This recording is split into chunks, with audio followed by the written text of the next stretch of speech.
The Elden Ring Nightreign DLC just dropped, and overall it is really quite good. The new night bosses are fun, the new nightfarers are okay. They could have maybe been a little more interesting, but the new enemies and the map is phenomenal with all kinds of new secrets to explore and challenges to overcome. But there's one painfully obvious omission. This DLC seems largely themed around incorporating content from previous DLC expansions for Elden Ring and the mainline Souls games, with enemies like Artorias, the Demon Princes, the Dancing Lion, and smaller enemies like Bird Warriors, Fire Knights, and Inquisitors. But one of the first things I wanted to check when booting up the DLC for the first time was in the Visual Codex. Here you can see info about every weapon in the game, and I was dismayed to find no updates. Not a single weapon or spell from the Elden Ring DLC was added. As a huge fan of the Shadow of the Erdtree DLC, this was a massive disappointment. How could they overlook such an obvious addition?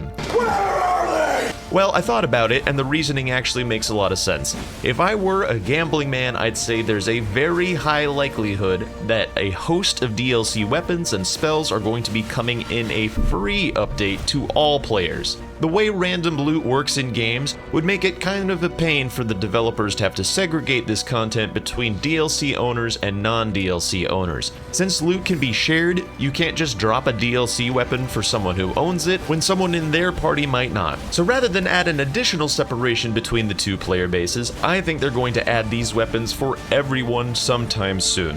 It's also a really nice thing to do for them to keep the game fresh for everyone, like the Everdark Sovereigns.